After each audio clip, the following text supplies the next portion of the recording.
Hello दोस्तों, स्वागत करता हूं आप सभी का आपके अपने परिवार दीक्षित एजुकेशन अड्डा पर। दोस्तों एक बार फिर हाजिर हो चुका हूं लेकर आप सभी के लिए एकदम ब्रह्मास्त्र वाली क्लास है।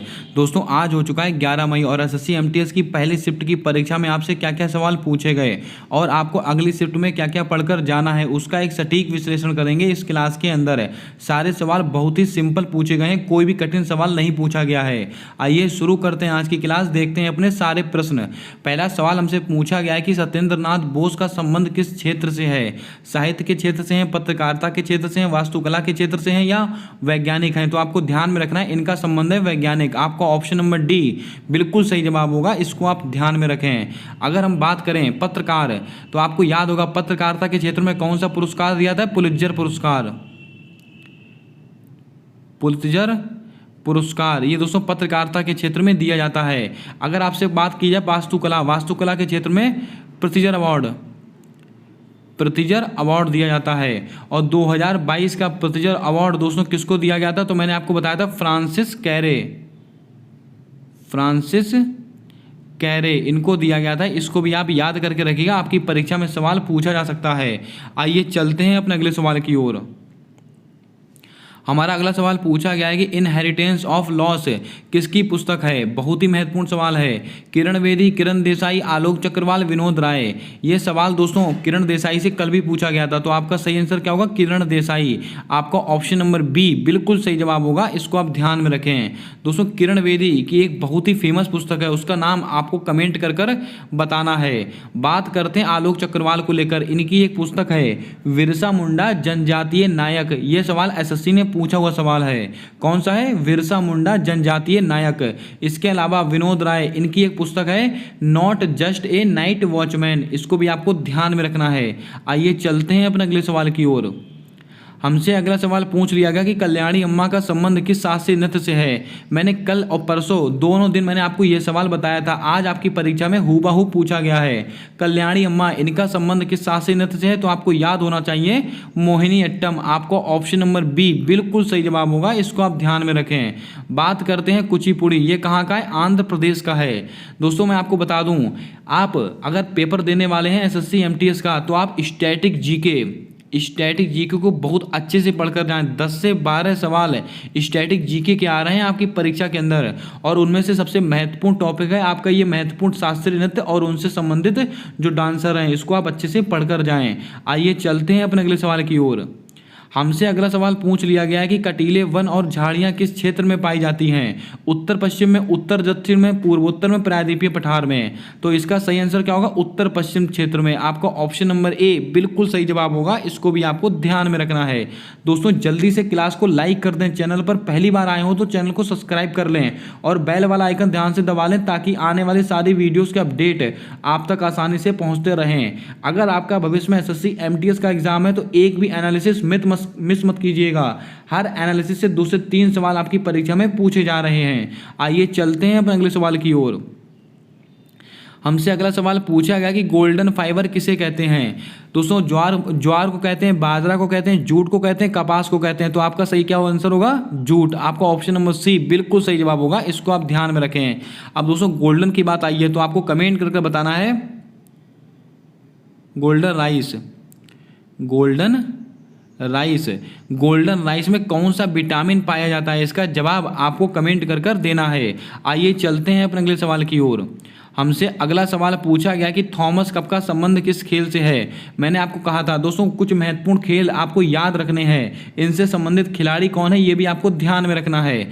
थॉमस कप इसका संबंध किस खेल से है? तो आपको ध्यान में रखना है, इसका संबंध है बैडमिंटन। आपका ऑप्शन नंबर सी बिल्कुल सही जवाब होगा, इसको आप ध्यान में रखें। बात करते हैं दोस्तों फुटबॉल से संबंधित कौन सी ट्रॉफी है? संतोष ट्रॉफी। अगर आपसे पूछ लिया जाए संतोष ट्रॉफी का संबंध किस खेल से है? फुटबॉल।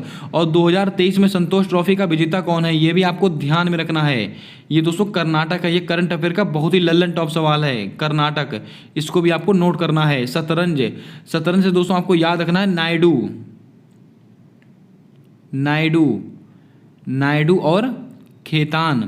नायडू और खेतान कप, इन दोनों कप का संबंध किससे है? शतरंज से है। गोल्फ मैंने आपको बताया था राइडर कप, इसका संबंध किससे है? गोल्फ से है। आप कमेंट करके बताएं आंगा आगा खां।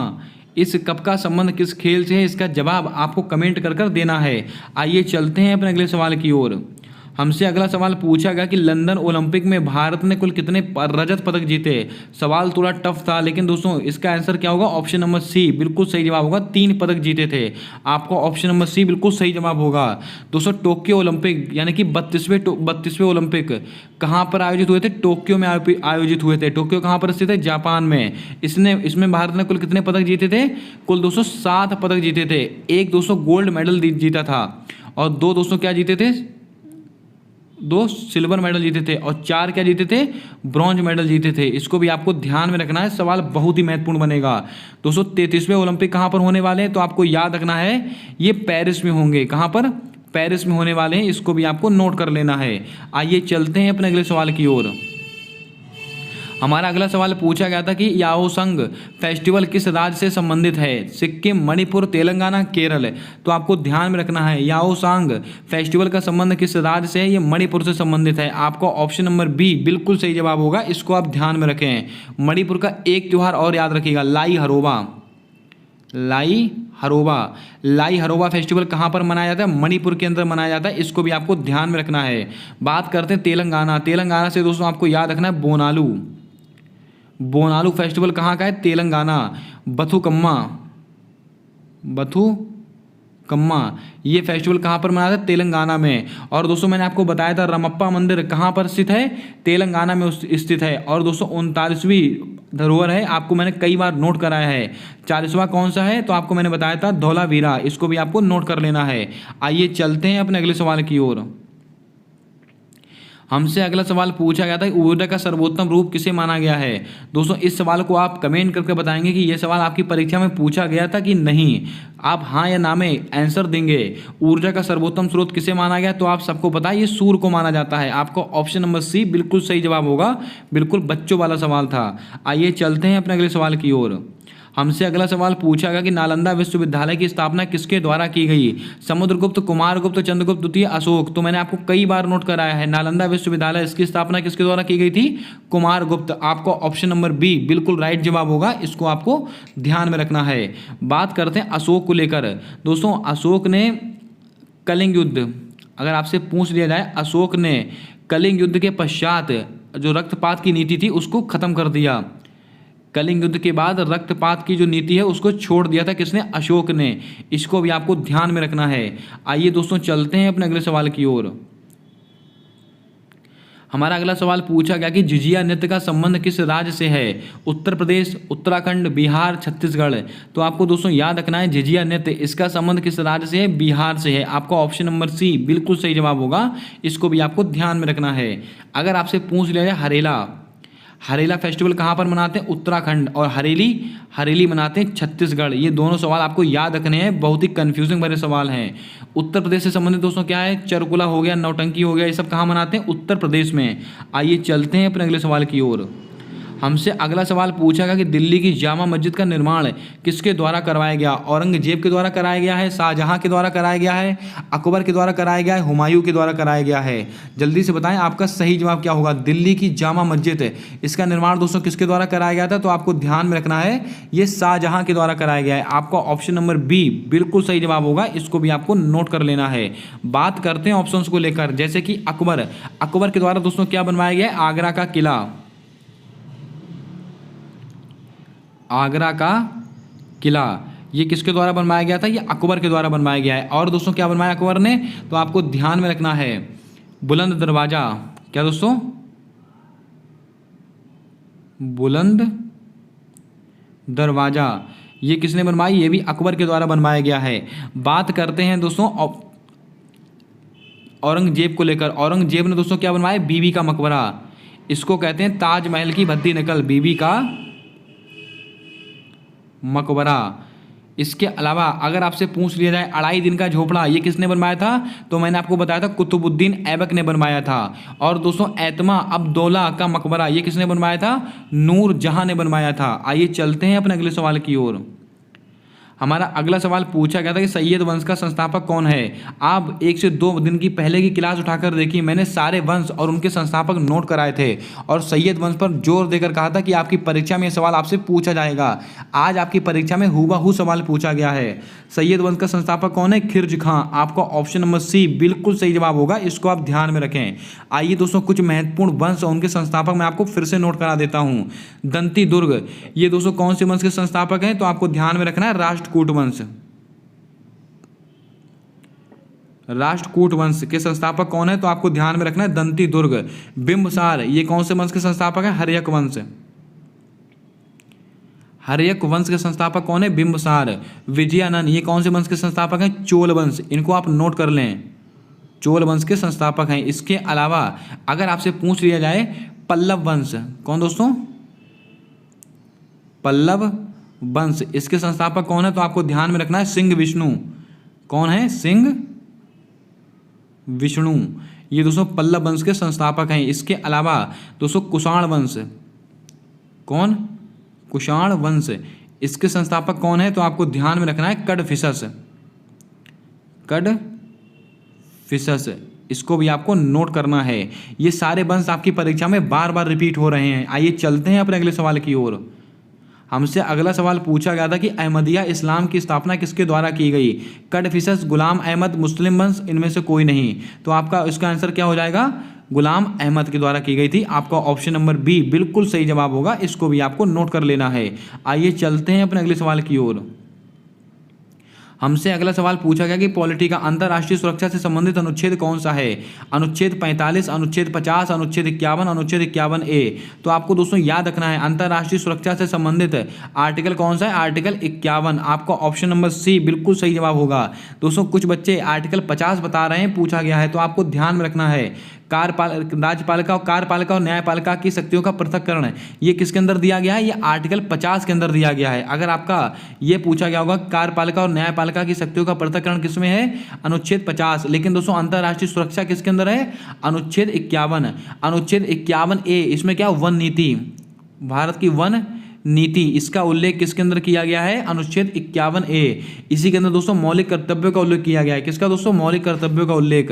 मैंने आपको बताया था 42वां संविधान संशोधन 1976, हमारे संविधान में 10 मौलिक कर्तव्य जोड़े गए थे। जल्दी से कमेंट कर बताइएगा कि 11वां मौलिक कर्तव्य कौन से संविधान संशोधन के द्वारा जोड़ा गया। इसका जवाब आपको कमेंट कर देना है। दोस्तों अनुच्छेद 45 के जगह पर आप 47 कीजिएगा। और ये दोस्तों किससे संबंधित है? पोषण से संबंधित है। अगर आपसे पूछ लिया जाए पोषण का अधिकार कौन सी आर्टिकल में है, तो आपको ध्यान में रखना है आर्टिकल 47। इस सवाल को भी आपको ध्यान में रखना है। आइए बात करते हैं अपने अगले प्रश्न की ओर।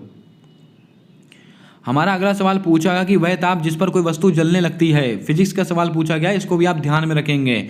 ज्वलन ताप, प्रज्वलन ताप, भूतापीय ऊर्जा, इनमें से कोई नहीं। तो इसका सही आंसर क्या होगा? प्रज्वलन ताप। आपको ऑप्शन नंबर बी बिल्कुल सही जवाब होगा, इसको भी आपको नोट कर लेना है। आइए चलते हैं अपने अगले सवाल की ओर।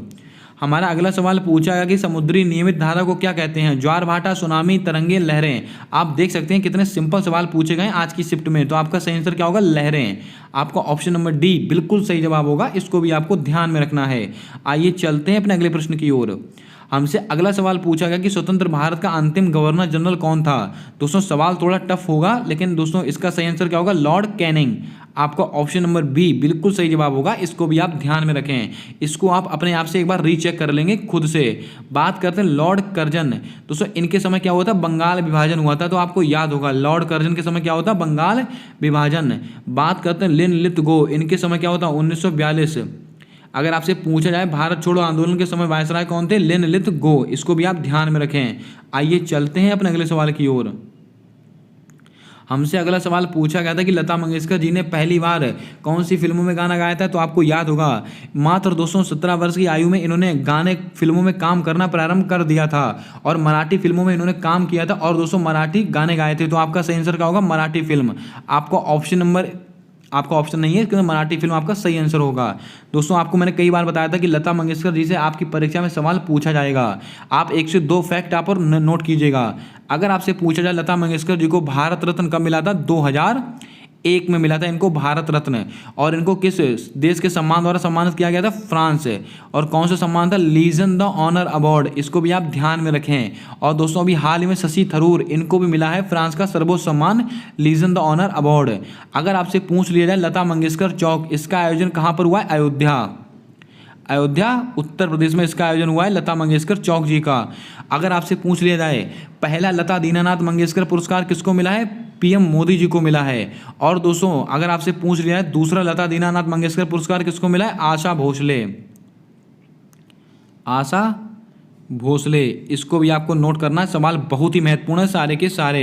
एक सवाल आपको और याद रखना है दोस्तों, अगर आपसे पूछ लिया जाए एशिया के पहले व्यक्ति कौन थे जिनको पहला नोबेल पुरस्कार प्राप्त हुआ था, तो आपको ध्यान में रखना है गुरु रविंद्रनाथ टैगोर। इनकी 162वीं जयंती हमने कल सेलिब्रेट की थी, इसलिए सवाल आपकी परीक्षा में आपसे पूछा जा सकता है। गुरु रविंद्रनाथ टैगोर को गीतांजलि के लिए, कौन सी पुस्तक गीतांजलि के लिए कब मिला था? 1913 ईस्वी में पहला नोबेल पुरस्कार मिला था। इस बात को भी आपको ध्यान में रखना है। उम्मीद करता हूँ आज का क्लास और आज का दोस्तों एनालिसिस आपको पसंद आया होगा। अगर क्लास पसंद आई है तो क्लास को लाइक कर दें। चैनल पर पहली बार आए हो तो चैनल को सब्सक्राइब करके बेल वाला आइकन ध्यान से दबा लें, ताकि आने वाली सारी वीडियोस के अपडेट आप तक आसानी से पहुंचते रहें। मिलते हैं आने वाली अगली वीडियो में एक नए एनालिसिस के साथ। तब तक के लिए जय हिंद, जय भारत दोस्तों।